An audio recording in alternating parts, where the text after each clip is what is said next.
Hi, and thank you for tuning in to Noir Histoire. I'm Natasha, and in this episode, I'll be discussing New Jack City. New Jack City is a 1991 Mario Van Peebles film about a Harlem drug kingpin and the local police force that's intent on bringing him down. Nino Brown, played by Wesley Snipes, along with his right-hand man, G Money, played by Alan Payne, and their Cash Money Brothers crew rise in the drug underworld as they expand into selling crack cocaine. The new drug brings large profits, but also distrust amongst the once solid crew, as the neighborhood deteriorates due to violence and increased drug addiction, which draws the attention of Scotty Appleton, played by Ice-T, an undercover police officer. The film opens with an image of the Statue of Liberty, and the camera then begins sweeping east over the city. You get a view of the Statue of Liberty, the financial district in Lower Manhattan, and the camera then settles on what I'm assuming is the Manhattan Bridge. Aside from the World Trade Center, there aren't a lot of iconic buildings in Lower Manhattan, yet there's an opportunity to get a snapshot of what the city looked like at that time. It's not a major part of the movie, but as someone who loves the New York City skyline, I enjoy the opening. The buildings have changed over time, with some now owned by different companies, or having been renovated or completely demolished for new designs. As a result, the skyline has certainly changed over time, but the scene captures the city as it was at that particular moment in time. It helps to set the stage for the story to come. The action begins immediately with Da-Da-Da Man, Bill Nunn, aka Radio Raheem, dangling a man by his ankles over the side of the bridge, while I'm assuming his, wife or girlfriend pleads on his behalf. I never noticed it before, but what was going on with this man's teeth? They weren't missing, but were incredibly dingy and rotten. Not to be mean, because you never know someone's circumstances, but they look like the teeth of the other drug addicts in the movie. It's also in this scene that we're offered an introduction to Nino Brown, who steps out of a vehicle dressed to the nines. Given the violence, it's obvious that he's involved in some kind of criminal enterprise. The year is 1986, during the early golden age of hip-hop. Your average street dealer might be dressed quite regularly in a tracksuit or some jeans, sneakers, and a t-shirt, but Nino is sporting silk pants, dress shoes, and an outfit that leans more towards being dressy. His outfit lets us know that he isn't your typical street dealer, as he's experienced some degree of financial success. As the camera moves across the city, there's a voiceover that sounds like a news report detailing all the things that are going wrong. Crime, homelessness, and all other signs of despair are on the rise. You see Manhattan, which is what comes to mind for most people when they think of New York City. But after we meet Nino, the scene shifts further uptown to where the buildings are large but not quite as tall. There's a normal perspective while moving across Lower Manhattan, but the view shifts to a bird's-eye perspective when moving over Harlem. The skyscrapers of Manhattan give way to nondescript apartment buildings and projects, some of which are burnt out and abandoned. Because of the camera's perspective in Manhattan, we mostly see the tops and facades of the skyscrapers, but not the streets themselves. But when the scene shifts to Harlem, the perspective changes, offering a bird's-eye view of the streets with all of its empty lots and trash thrown about. We don't see the people of Manhattan, but there are all types of homeless people and drug addicts milling about on the streets of Harlem. In that opening sequence, the camera offers two very different perspectives, which reflect the vast difference in these neighborhoods and how they're perceived. Things have changed over time, but even now, when people think of the glitz and glamour of New York City, or at least when they see movies or what you see in movies, it's typically Manhattan.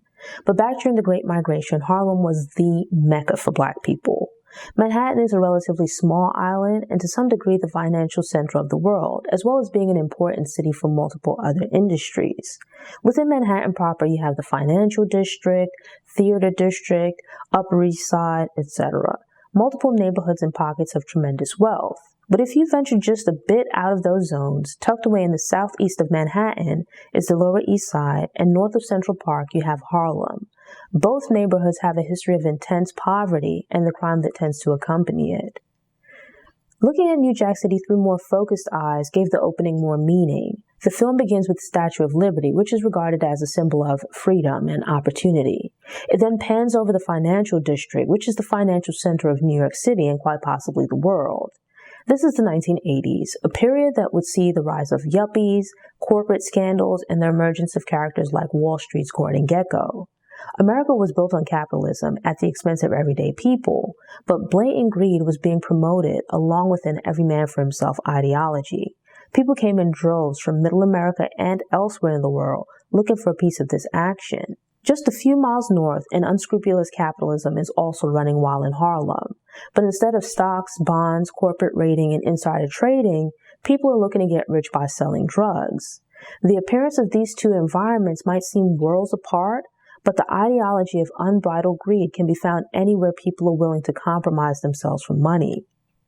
After seeing this movie as a kid, for quite some time after, I thought Chris Rock was a crackhead in real life. I don't mean any disrespect, as I don't know anything about the man's life, but assuming that he was never on drugs, Chris Rock is a really good dramatic actor. I've found that quite a few comedic actors tend to do very well in dramatic roles, though it doesn't always work the other way around. I consider Rock's portrayal of Pookie his best role, as I don't think he's been bad in most other films, but rather that the films and the characters haven't been as good.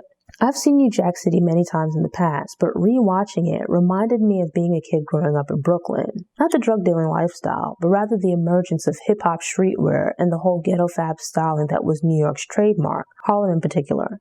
The thick rope chains with big pendants and four-finger rings. Back then, people dressed a lot differently.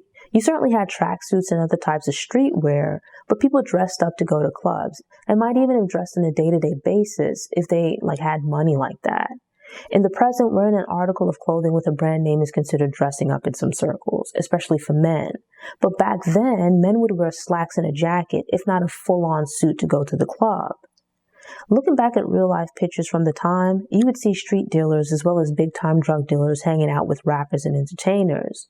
We see some hints of this in New Jack City, where Nino and his crew are destroying the community, but you wouldn't know it from the vibe when they walk into a party. The rappers and DJs shout them out, guys want to shake their hands, and women are trying to get their attention.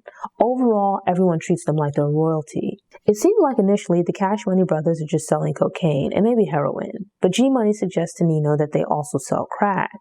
The new drug is incredibly addictive, and with addicts frequently returning for another hit, it generates a lot of revenue. Through the year 1986, we see the introduction of the drug as Nino's operations and distribution strategy calls for them to take over a local project building, the Carter.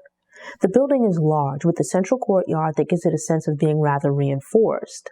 By basing its operations at the Carter, the building offers a ready supply of customers. The spacious building also can contain fairly well-protected headquarters and enough room for processing the drugs.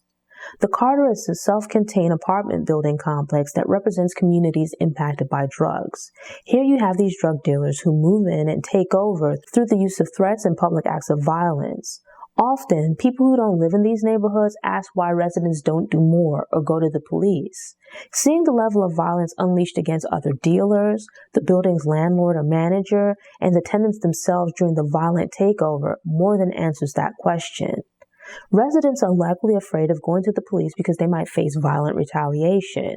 Secondly, some of the residents are struggling in their day-to-day lives, and seeking relief or an escape from the pressure causes them to turn to drugs. Consumed by their addiction, they're focused on getting high. Residents are offered the option to go along with the program or become an outcast at best and a victim at worst. It's like Nino says, the residents will end up living like hostages of Beirut in their own neighborhood. The transformation of the Carter as drugs take hold of the building symbolizes the havoc that drugs unleash on communities. In the beginning, the Carter looks like a regular apartment building. Nothing fancy, just the basics. But the CMB's assault on the community causes it to collapse. They take over the building and turn it into a drug market and manufacturing plant. In no time, the building and its people look dilapidated and broke down. Images of the courtyard are ominous as trash can fires make it seem like a war zone, while drug addicts stumble around like zombies. I respect the commentary that New Jack City offers about the hypocrisy of drug dealers. Nino is terrorizing this neighborhood with drug sales and violence, but then hands out food to people around the holidays. This man spends the year making money from the sorrow and misery of other people's lives.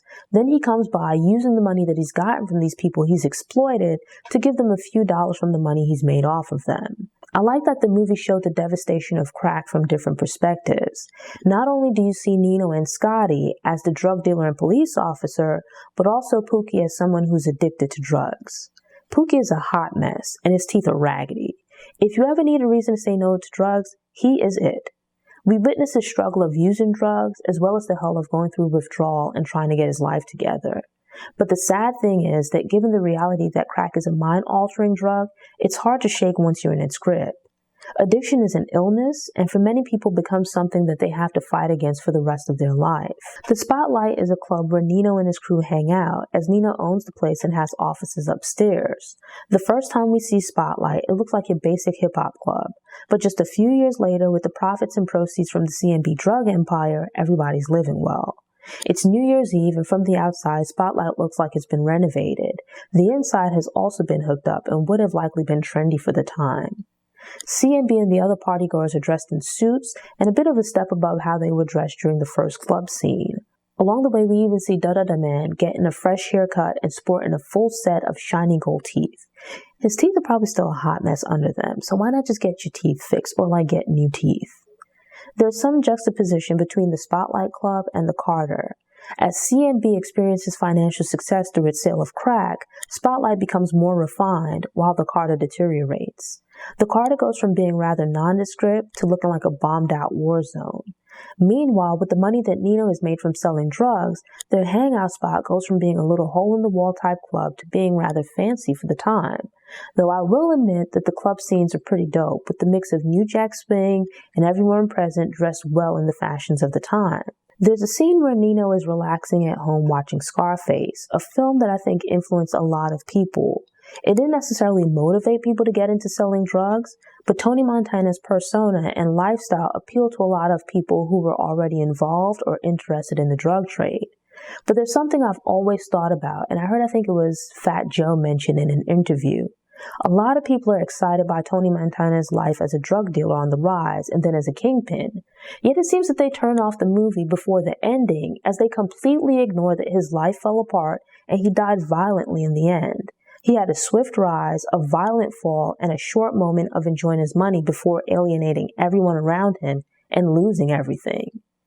In real life as well as movies, a lot of people get sucked into this lifestyle because it appears to quickly provide large quantities of money without the grind of a regular job or building a legit company. They're mesmerized by what seems to be the endless pros and benefits, such as power, local notoriety, money, and women. But many either don't consider or ignore the cons and how much more likely it is that they'll experience death, prison, loss of loved ones, betrayal, etc. along the way. Nino Brown is a lot like Tony Montana in the sense that he's selfish and just thinking about himself. Nino is so paranoid that he doesn't trust anyone else. The rest of the C&B management are supposed to be his people. He and G Money are supposed to be brothers. But when they're watching Scarface, Nino repeats the line that the world is his. This would seem to indicate that Nino regards himself as he's the man, he's the kingpin, he's the one on top. To him, G Money and the rest of the crew are his underlings. G Money tries to correct him by asking if he doesn't mean to say the world is ours, as if they're brothers and in it together. But Nino just laughs it off without trying to reassure G Money. Look at Nino and his girlfriend. Another woman comes along, she's trying to catch Nino's eye, and he flirts back showing some interest. He doesn't go over and talk to her, but returns her attention from across the room, before pointing her out to G Money, who's messed around with her before. When the party breaks down to just the two couples, the girl flirts openly with Nino in front of both his girlfriend and G Money. It's disrespectful to the two of them, and while G Money steps in to maintain the peace, Nino instigates the situation. Granted, part of the problem is that G Money is a bit of a weak link, as he talks a bit too much, lies to impress Nino, and is a bit too emotional for his line of work. Nino also went against the code by flirting and then having an entanglement with someone that G Money had previously been seeing. It shows that Nino is out for himself and doesn't have any scruples. He's willing to step on or over anyone to get whatever it is that he wants. I could see someone like Pookie infiltrating a drug enterprise, but what I've never understood is the logic behind allowing him to come into any kind of contact with drugs. It's like if someone went to jail for bank robbery, most would be unlikely to later hire them to work at a bank, but you would be a fool to have them watch the money. Pookie gets clean and is doing well, but he's a drug addict. I would assume that the temptation to get high would be intense in a room filled with drugs.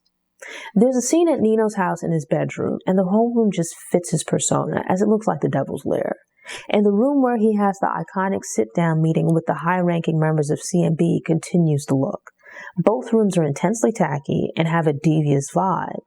But looking at them, the rooms perfectly match the character. It's the kind of place you'd expect Nino to feel right at home. If I'm being honest, I've never liked Ice-T's performance in New Jack City. But rewatching the film, it felt like the problem wasn't just with Ice-T, but the whole police side of the story. The dialogue and acting on their end wasn't on par with the street side of the movie, which caused it to lack intensity. Wesley Snipes brought it as Nino Brown, as did Alan Payne and the rest of the CMB crew. The members of CMB weren't necessarily complex characters, but they were interesting. The police personas and their storylines felt tired, as I'd seen it all before, just a bunch of cliches. The tension between Nino and G is noticeable as the movie progresses. Nino goes from little snippy remarks to outright treating G like a flunky. Yet instead of tightening up, G begins to cave under the pressure, piling up mistakes along the way. In previous viewings, I'd always regarded Nino as bullying G, which to a degree he does. But it's in part because G Money is constantly messing up. Yet Nino continues to give him chances, so Nino is messing up too. Both are lacking sound judgment. On the surface, Nino comes across as being disloyal, but he places his trust in G Money and supports his ideas. Some of this likely stems from G Money encouraging Nino to expand into crack, which turned out to be a profitable call. Yet it seems that G Money is of the mind that if they can't be equal partners, then he's willing to make himself king. G is insecure, and with him now indulging, he's unstable and not thinking straight. The distrust and paranoia in Nino's and G's friendship should come as no surprise. It goes with the saying that there's no honor amongst thieves. If someone is willing to sell drugs and destroy their people and community for money, then it shouldn't be surprising that they might not be the most scrupulous or principled person. In yet another scene, we see Nino giving handouts, but this time it's money to kids. Legendary songwriter Nick Ashford is seated beside Nino, playing a pastor or reverend. An old man who's constantly mean-mugging Nino and trying to get him out of the neighborhood shoos away the kids and chastises the pastor for fraternizing with Nino. But this shows that some people are willing to look the other way and compromise what they're supposed to stand for when there's money to be had, regardless of the source. This preacher is supposed to be a man of God, but he's hanging out with a drug dealer? I highly doubt it was because he was merely spiritually advising Nino, as in the very next scene, he's officiating over a wedding and giving Nino props for sponsoring the event with Keith Sweat begging in the background. Pressure mounts on the CMB from all sides, and the two men at the top are also subtly fighting between themselves. It's a stressful life filled with physical danger and the risk of being arrested. To cope with the pressure, G Money turns to crack, and Nino turns to alcohol. Nino is at the top of this empire with a lot of money, but he's very isolated as he doesn't trust anyone around him, and for good reason. Nino and G Money are both to blame for the situation with Pookie, as Nino made it okay to hire him, and G was the one that promoted him to the drug processing room. But Nino embarrassed G in front of everyone when things went wrong. Not to mention, Nino had a girlfriend. Regardless of their issues, if he wanted to see another woman, he should have chosen someone that didn't have a previous history with his friend.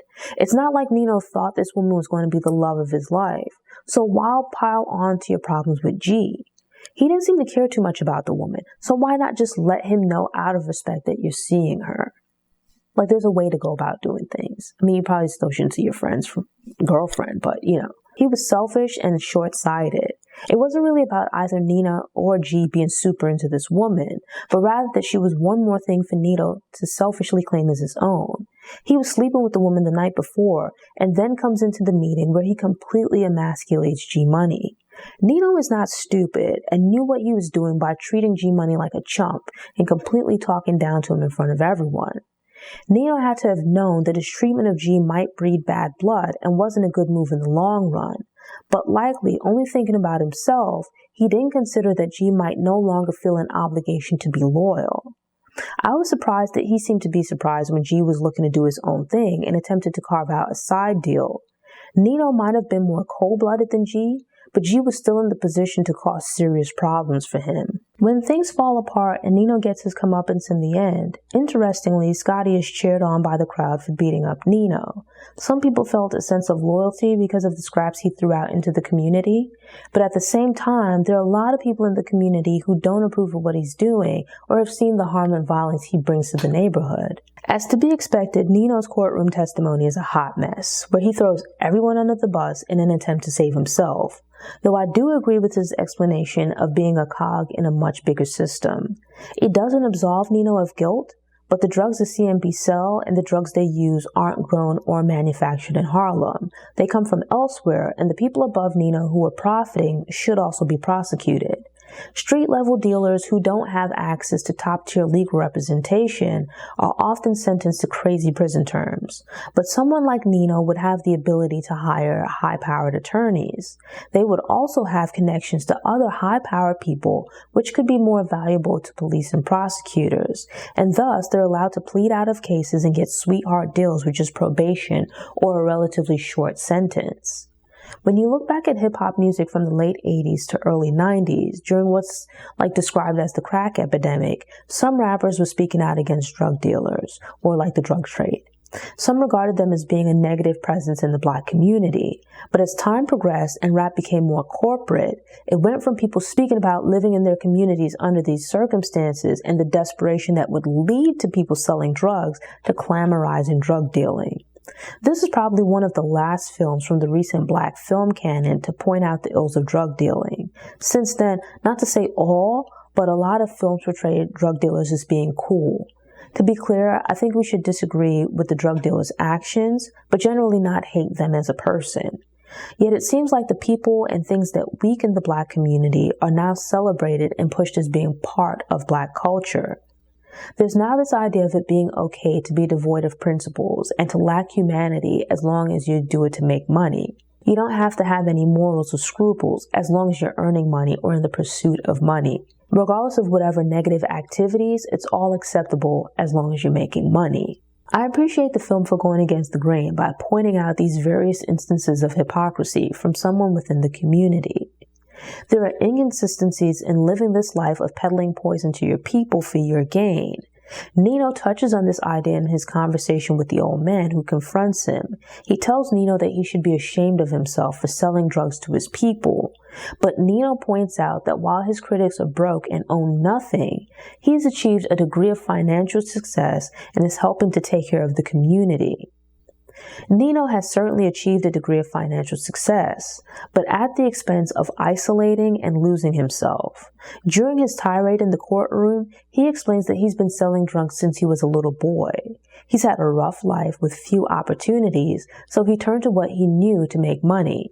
He feels like he was forced into this life, unlike people like his ex-girlfriend and her brother, who have other options, but got involved for money and excitement. Nino has some animosity towards wealthy people, as he likely envies that they grew up under better circumstances. He's dating a girl from a wealthy family, which is a come-up for him, but he treats her savagely. And he's also hostile towards her brother, who works at a bank.